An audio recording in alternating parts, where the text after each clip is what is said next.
Welcome to Checking It Out with the GMB. We're here at the Panthers office, and later on I'll be looking at some of the game highlights from the weekend with Eddie in part 2. But first, Gary will be talking to Corey on the couch and looking at the bigger picture.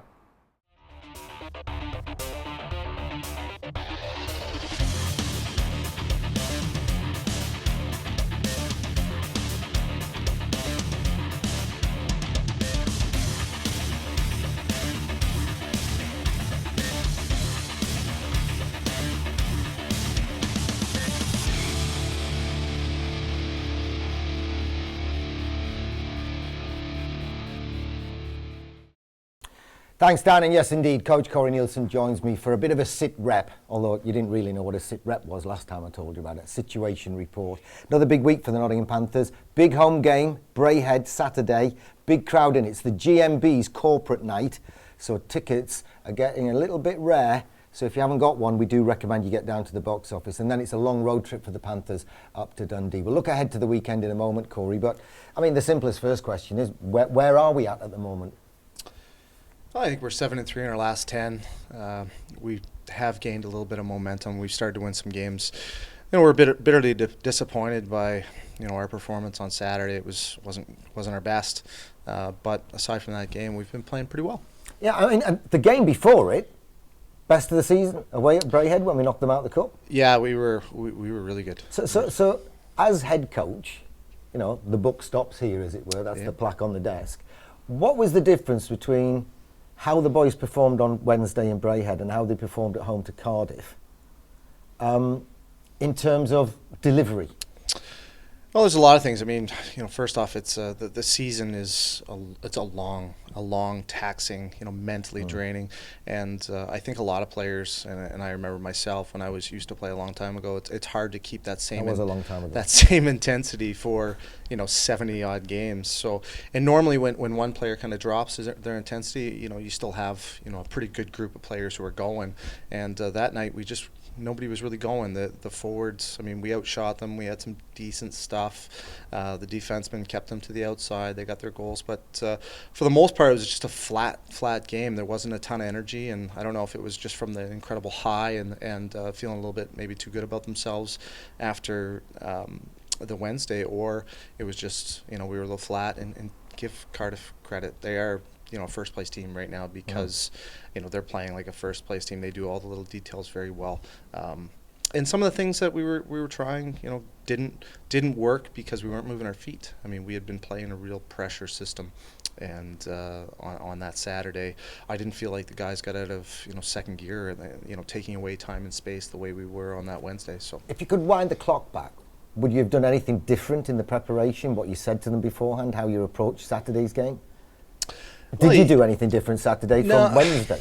Not really. No, we try to make things as simple, for the guys as we can, and I'm one of those guys who changes forechecks and all that stuff all the time, line combinations, and we're trying to find some chemistry, and we're trying to make other teams, obviously adjust to us, and I think Cardiff did a pretty good job adjusting to us, and I think, just the stuff that has been working lately for us, because of the personnel on the Cardiff Devil team, didn't work quite as well. I mean, their defensemen are very dynamic, and when you try and normally a AA defenseman this level, you put pressure on them, they tend to make bad decisions. And they have some guys there, some real creative guys, that Hotham and Hudson and all these, Mark Richardson, and they got themselves out of trouble. And when you're pressing and they beat themselves out of trouble, then now you're chasing. So, yeah, we could have done some different things.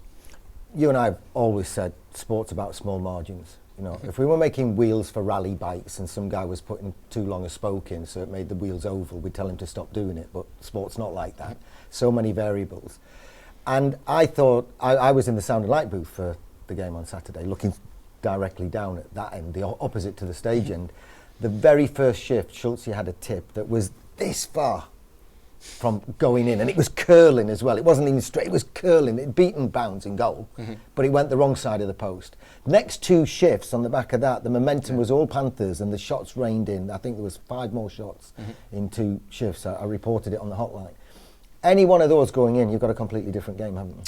Well, it starts at home is critical, and not only do goals win games, obviously, but it changes how the opposition plays, and it certainly changes the atmosphere in the building. I thought if you get a goal early, it really gets the crowd engaged, and when our crowd is engaged, it is incredibly difficult to beat us. And when you don't score those goals, people get a little frustrated and the emotions go down, and we feel the pressure, obviously, and it's tough to rebuild, but as a hockey club, when you get your chances, and I've been saying this all season long, you got to take them. Yeah, I mean, if you outshoot a team, and I'm not blowing smoke for you, but if you outshoot the team and you take into account, the long range stuff, what the guys call shots from the outside when you kept the outside. Mm-hmm. If you take that into account, make a bit of an allowance for that, and you're outshooting a team, especially heavily outshooting a team, it means the game plan's okay. Well, the game plan was fine, but we didn't. I felt like in the one-on-one battles, like pucks in the corner, two guys are going to get it. They were going in with their heads down, working for the puck and trying to win that battle. Whereas, I don't think that we had the exact same commitment in those areas. I don't think we got into the traffic zones in front of the net, which we have done a pretty good job all year. And if you don't get into that zone in front of the net, you don't take away the goalie's eyes, then you don't get the second shot opportunities, and it's kind of snowballs and snowballs. And yes, we did outshoot them, but do I think we were better? No, I do not. You've got to move your feet, last stride into the check, last stride into the shot, and all of that. Mm-hmm. Where we at, the signing deadline's coming up. Mm-hmm. We're always looking. You always look. People knock on the door. People send resumes to you all the time on a daily basis. You're always looking. Might there be a change to the lineup? Yeah, I've been looking since Peckham left us in training camp. This piece, we've been looking for it forever. This left shot defenseman, and the market is a little barren right now. But I've been contacting every day. I think in the last 2 weeks, I've spoken to 23 players. So it's tough. It's tough, getting a guy to leave. Maybe a situation they're in, or getting a guy who's been playing in the Swiss A League or somewhere to get him to come down to play for the salaries that are offered at this level. But we're plugging along, and after the Wednesday, I thought, hey, this is maybe this is the identity with the group of forwards. We're going to work that hard and get things done, and maybe we won't need it. There's never stop looking, but and then obviously coming up against the Cardiff Devils and how strong they were and how strong their D were, it makes you really wonder if we have enough on the back end, especially with Dims and Stevie's injury. You look at the roster through and through. I mean, Sam was not even playing. Like he's done a great job for us. He was not even on the ice, and Swinney was playing 10 minutes a night, and now Sam's playing 10 minutes and Swinney's playing 15 minutes, and it kind of snowballs. And Brian Schmidt's playing 25 minutes or 30 minutes, and it's a different thing. So we definitely are looking. Yeah. So there could be a change yet. What do you think the big picture is? I mean, the bookies wouldn't make the Panthers favourites for the title. You're in the Cup semi-finals. Who knows what the playoffs bring? They're one-off games almost. But the title race, Captain David Clark was saying last week, we're never going to give up on anything like that. And you can do the maths. Yes, we're 10 points behind Cardiff, but with 3 games in hand and 2 games to come against them, that means you can tie them. I know their game on Sunday was an incredible 64-11 shot count, and they only won by 2 goals. There's to no 1. difference between the conferences at all, though. No. No difference at all. Sorry. Slide No, it in get there. it in. No, it's we're certainly not out of it, because crazy things happen in this league. We were by a mile the best team in this league until Mika's injury, and then we little confidence, a lot of things, goals and stuff, and goalies win games and goals win games, and then all of a sudden, Sheffield loses Pinky, and they drop 2 games on the weekend, and it's. If your goaltender's playing well, he gives you a chance to win. If you're, let's say Bounce got injured. I'm not hoping he gets injured. Well, secretly, I'm kind of not a minor injury, but if something like that were to happen, that puts them in a big situation. So, and then you start to falter. So, we're hoping against all hope that we just start to do our thing at a consistent level every single night, as hard as we can, and do our jobs. And at the same time, we know the way it is that something like that could happen. Thanks for that, because I wasn't quite sure how you pronounce the Sheffield goalie's surname, but now I know it's Pinky. Pinky. Pinky, okay. Dan and Eddie will be analysing the home game against Cardiff in detail in part 2 of the show. But before we go to the break, Corey, Belfast, not a great first period. Got right back into it second period. Then a couple of silly mistakes meant we had to come back with 3 equalisers in the game.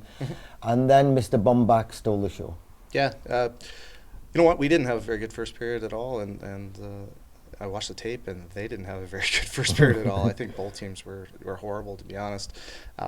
We made, I think, maybe 2 mistakes, and they scored 2 goals. And we made more than 2 mistakes, but we made 2 key mistakes in our defensive zone that resulted in goals against. And then, offensively, I don't think we were as good as we've been, but we did stick with it that night. I thought we worked pretty hard in that second and third period, and obviously once it comes down to shootouts, Shane made some great saves first and foremost, and Bomber, wow, he's got something. So it reminds me a lot of Galby, like Jade. He'd come down and Jade had 3 moves. He'd shoot a 5-hole, he'd shoot a high glove, or he'd go backhand shelf. And Bomber has, from that spot, he can do 3 things anytime he wants. Whatever's open, he'll take. And it's goalies seem to be pretty powerless. You'll ask Dan, and I'm sure you'd agree. Yeah, but on a penalty shot, and we will ask you, Dana, in the third period. I mean, the odds are in favour of the goalie, about 80% roughly overall. I mean, Shane Madalora had made some good saves on a couple of breakaways in that game, so the signs were good for the penalty shot. But Andy Bombach doesn't come in with any momentum, any speed whatsoever. It's just tick, tick, tick, tick, tick, tick, tick, tick. When's he going to fire? When's he going to fire? He's virtually at a standstill, and 3 times out of 4 he beat Murph. I say it every year to our players in the penalty shootout. The goalies are trained to play the game at a very high speed. The whole game for 60, maybe 65 minutes has been played fast. And if you go in slow, it changes the whole scenario. Now, by going slow, you can cut very quickly to the left, very quickly to the right.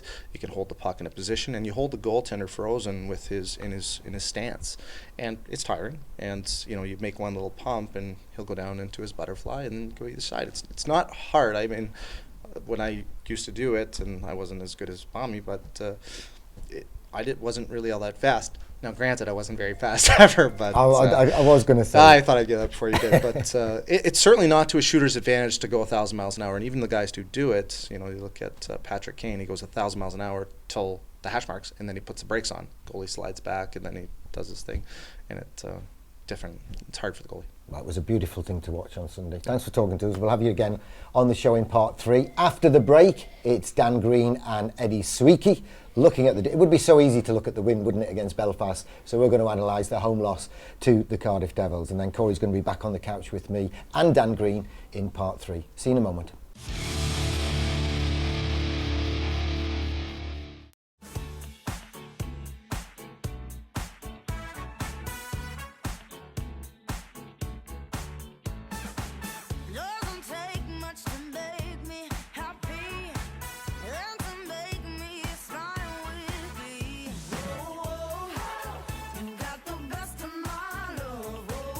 The new Fiat 500, the Icon Reloaded. In Fiat showrooms now.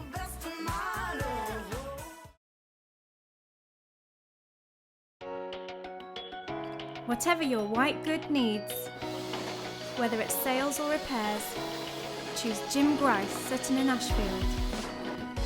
With nearly 50 years of family business experience with all major brands, we'll make sure you take home the product that fits your needs, with no hidden extras.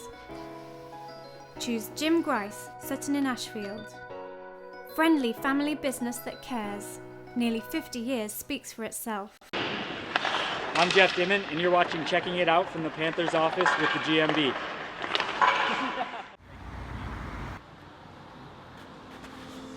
The Nottingham Legend. Good beer, good food, good atmosphere, and not a wrist shot away from the arena. We're hockey people, serve hockey people, and all sports come together. Friendly staff, friendly pub. Meet at Nottingham Legend before, during, and after Panthers home games. Right next door to the arena, the Nottingham Legend, where sports meets entertainment every day of the week.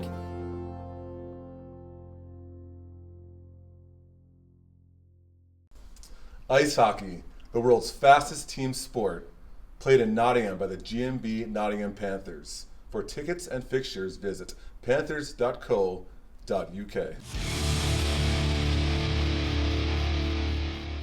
I'm here with Panthers netminder Dan Green, and together with Dan, we're going to look at the game against the Cardiff Devils from last Saturday.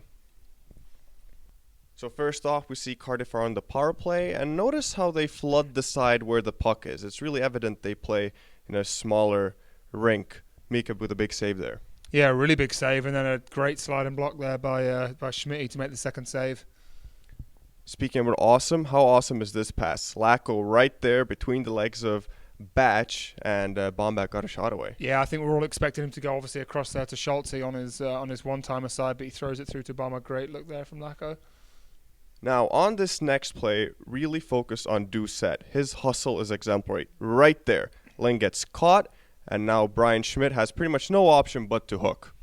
Yeah, obviously a great play there, and they think they've scored. Schmidt did great there, to catch up with him. Actually, Mika made a really good first save there. Now, if you really carefully look, right there, puck bounces over his blade, and Mika did well to stay with the shooter, though. Yeah, it was obviously, unlucky for Salters there. He came in, and like you said, the puck just bobbled up and really gave him no chance.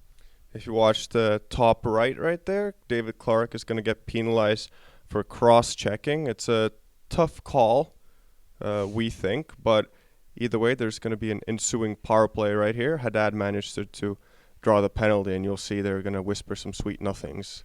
Yeah, I think obviously there, Clarkey gave him a little bit of a bump, but I feel like he sold it quite well to get the power play, so he did his job and puts them up on the power play. Ensuing power play, Lord finds a soft spot in the center of the box, and out of nowhere, hiding behind the goal line, was Morissette for the tap-in. Yeah, great play there by Lord. Obviously, like you said, he's in the middle. He kind of ghosts in there, and I think everyone in the building thought, including me, he was just going to get that and shoot it from the slot, but a great little delay and backdoor for Morissette for pretty much an empty net. Panthers at the other end of the ice. Watch the positioning of Hogarth right there to the left of bounds. There comes the slash. Now Hogarth is behind both the players, may not have seen it, and if you can't see, you can't call it, unfortunately. Yeah, obviously he may not have been able to see that. Normally every time, it's a slash and a stick breaks, it's an automatic penalty, but obviously in that instance it wasn't. Panthers coming in hot. That would have been a goal if that pass hadn't been blocked. Swindlehurst, his shot gets blocked, and McMillan tipped wide. This is what the Cardiff Devils were doing. They were blocking a lot of shots. Yeah, they obviously played quite deep, and they were willing to soak up the pressure and kind of let us throw some pucks in. And obviously Boundsy was playing well, so they were either blocked or he was making saves. This play starts out harmless, but they win the board battle. Forwards are caught low, plenty of time, and swinging from behind the cage was Doucette to tip it home. Yeah, obviously you see Lee Salters there, a really good player, uses his strength down the side, muscles his way in, and then he gets the puck back to the point. Now watch this. This looks like your run-of-the-mill glass and out, but as soon as they reach the neutral ice, they're like, oh, hey, this is a 2-on-1. And Waz actually in a pickle because both the guys are on their off wing.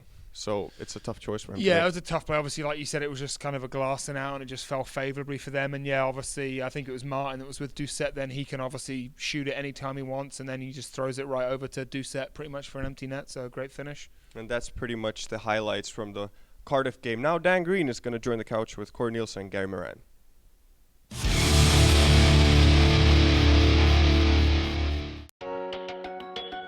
Whatever your white good needs, whether it's sales or repairs, choose Jim Grice, Sutton in Ashfield.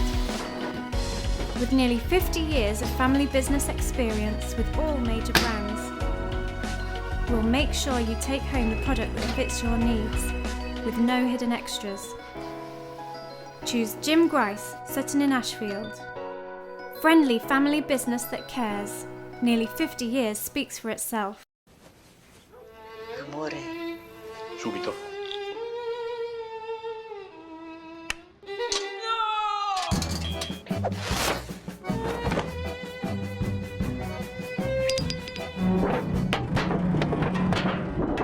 Say hello to the all-new Fiat 500X. The Italian crossover, ready for action in all Fiat showrooms from April 24th.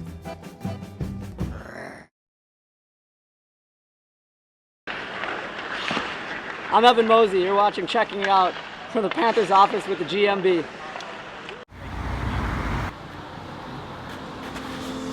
the Nottingham Legend. Good beer, good food, good atmosphere, and not a wrist shot away from the arena. Where hockey people serve hockey people and all sports come together. Friendly staff, friendly pub, meet at Nottingham Legend before, during, and after Panthers home games. Right next door to the arena, the Nottingham Legend, where sports meets entertainment every day of the week.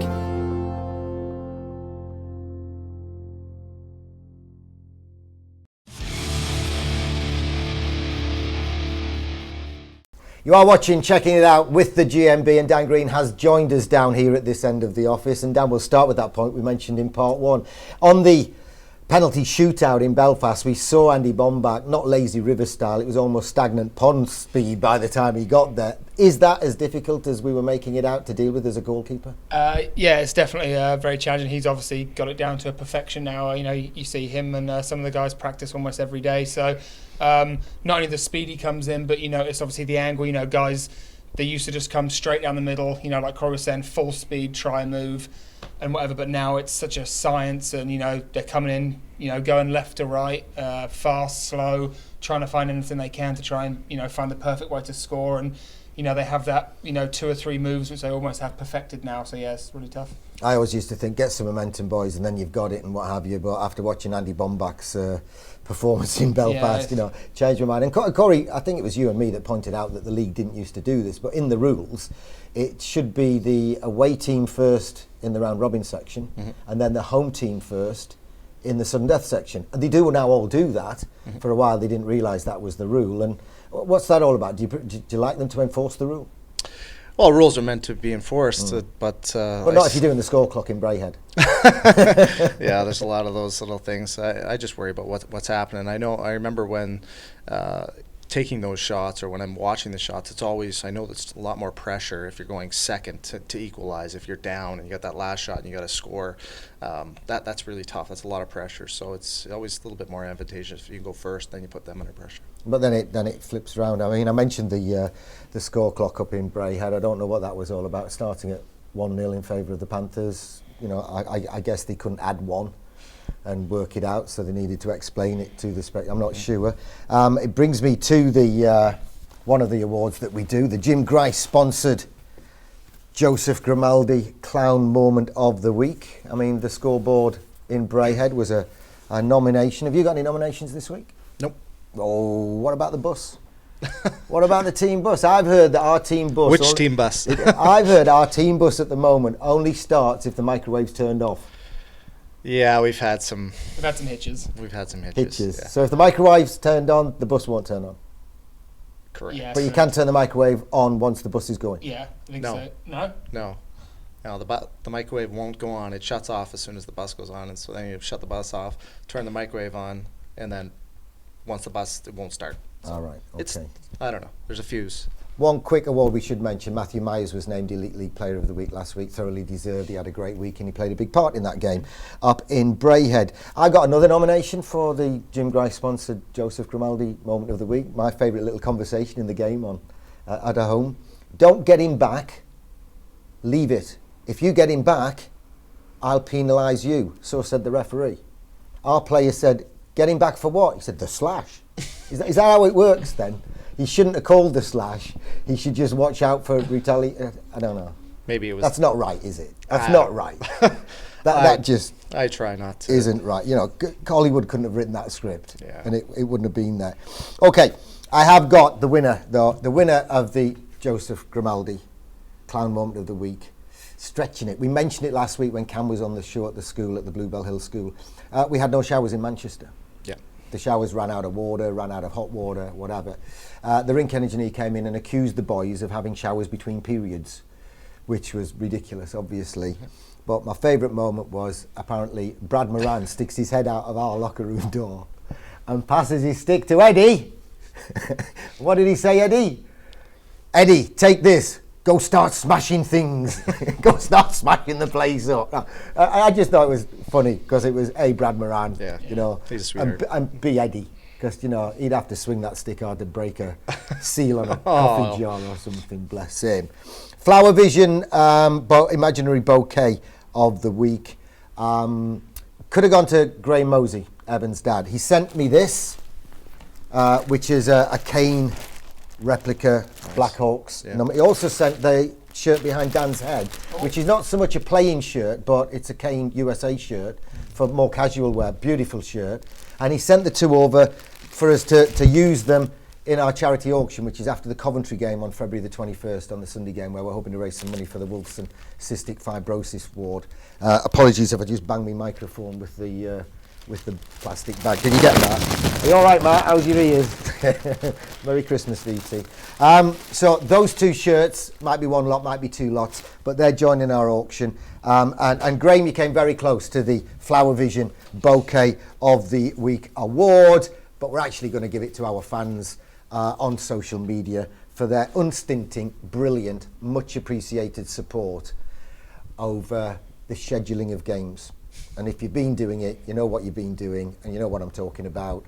And we think you're absolutely brilliant for that. Speaking of games, Braehead, Saturday at home. They're going to be gunning for revenge, Dan. Yeah, it should be a huge one. We've obviously had quite good results against Braehead the last few times we've played them. So obviously they're going to want to come in here. I think they lost as well on Sunday. So yeah, they did. They lost in 5. We had scores. I know Brad Day, and I know you know Brad Day, but he was in nets for Sheffield. But we've mentioned the 64-11 shot count. Yeah. Apparently they didn't have to clean the ice in between periods at one end of the Cardiff Edinburgh game and what have you. But that just goes to show the point we were saying earlier. You know, you call it crazy things, Corey, but I don't think it's crazy things. I just think it's a competitive league, and yes, there is a difference between the conferences, but Fife can beat Braehead. Yeah. Braehead are coming in here on a loss. Mm-hmm. Yeah, there is a marked difference between the conferences, but some of the top teams on the other side are very good. And we've, Dundee at home, Fife at home, those really, really strong. They're tough to beat on home. And when they got here, I think they may have both beat us in our rink too. I don't know.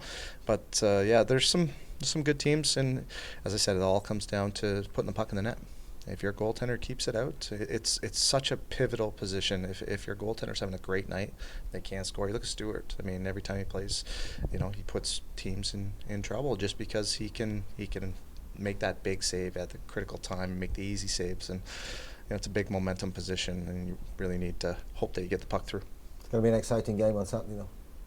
Yeah, it should be great. Obviously they're a really good team, and they're going to want to come here and make up for the last couple of times we've beaten them. So obviously going to be sour that they knocked them out of the cup. So, two sort of really good, fast, physical teams with high-end players. So it should be a good game.